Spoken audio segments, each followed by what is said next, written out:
बार की बात है। एक गांव में एक लालची ठग रहता था। उसका नाम नाटू था। उसे धन इकट्ठा करना बहुत पसंद था।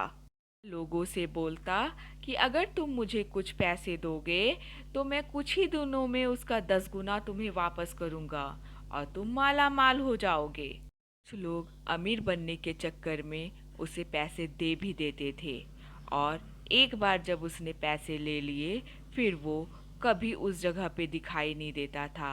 उस आदमी को कभी वापस नहीं मिलता था, जिससे सबको पता चल जाता था कि वह ठगा गया है। एक दिन उस गांव में एक सेठ जी ने एक बंगला खरीदा और उन्होंने अपनी सारी जिंदगी वहीं बिताने के बारे में सोची। नाटू को पता चला कि गांव में एक नए सेठ जी आए हैं, तो इसने उन्हें भी ठगने की बात सोची और सोचा वो नए नए हैं, वो तो आसानी से ठगे जाएंगे, उनसे कुछ पैसे लूंगा। यही सोचकर वह निकल पड़ा। नाटू सेठ जी के पास गया और उनसे बोला कि सेठ जी, क्या आप कुछ मुझे पैसे दे सकते हैं? मैं एक बहुत गरीब इंसान हूँ। आप अगर मेरी मदद करेंगे तो मैं कुछ छोटा सा बिजनेस शुरू करूँगा, जिससे मैं अपना जीवन यापन कर सकूँ और आपकी बहुत मेहरबानी होगी। सेठ जी ने बोला, हाँ क्यों नहीं। तुम मेहनत करके अपना जीवन यापन करना चाहते हो तो मैं तुम्हारी मदद जरूर करूँगा।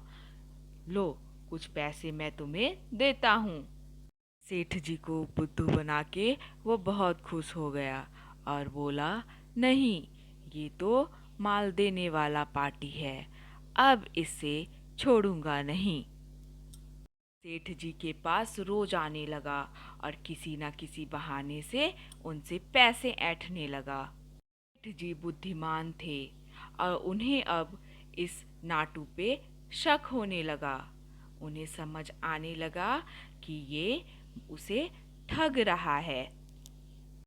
उसने सोचा, रोज रोज सेठ जी से थोड़े थोड़े पैसे लेके मैं बोर हो चुका हूँ। वो बुद्धू हैं और मैं उनसे जितना चाहे पैसा ले सकता हूँ। इसलिए उसने एक ऐसा तरकीब सोचा जिससे एक ही बार में बहुत सारे पैसे उसे सेठ जी से मिल सके। इसलिए इसी को सोचकर वह सेठ जी के पास जाने लगा। नाटू सेठ जी के पास गया और एक्साइटेड में बोला, सेठ जी, आपको पता है मेरे पास एक ऐसा गोली है जिसे खाकर लोग अदृश्य हो जाते हैं और अदृश्य होकर कोई भी काम कर सकते हैं। सेठ जी थोड़े थोड़े तो समझ रहे थे, लेकिन उन्होंने नाटक किया और उन्होंने बोला, हा हा हा हा, ऐसा भी कोई गोली होता है क्या नाटू? तुम मुझे ऐसे ही बुद्धू बना रहे हो। अब जाओ, मुझे थोड़ा आराम करने दो। यह सुनकर नाटू ने गोली निकाली और सेठ जी को दिखाई और बोला, ये रही वो गोली सेठ जी। अगर आपको यकीन नहीं होता तो आप इसे खा के देखिए, लेकिन इसकी कीमत 1 करोड़ है। आप इसे 1 करोड़ में खरीद लीजिए और आपको यकीन ना हो तो खा के इसका मजा लीजिए। गोली खाते ही सेठ जी बेहोश हो गए और वो हंसता हुआ वहां से चला गया। बोला, मूर्ख सेठ जी, अब मैं तुझे कभी नहीं मिलूंगा। हा हा हा हा हा। के जाने के बाद सेठ जी उठ गए और उसकी सारी बातें सुन लिए और उन्होंने एक बुद्धिमानी यह की थी कि उस गोली के साथ एक और छोटी गोली खाई थी जो उन्होंने पहले से अपने पास रखा था, और उस गोली खाने से उससे कोई गोली की दवा की कोई असर नहीं होती, बुरी असर नहीं होती, जिससे कि उन पे भी कोई असर नहीं हुआ और वो सिर्फ नाटक कर रहे थे। ने गांव वालों को बुलाया और सारा बात बताया। गांव वाले भी उनसे सहमत थे और नाटू से परेशान थे। सब ने अपनी अपनी अलग अलग राय दी और सब ने सोचा कि अब उसको सबक सिखाएंगे। नाटू, मैं कितना ढूंढ रहा था और तुम यहाँ पे हो।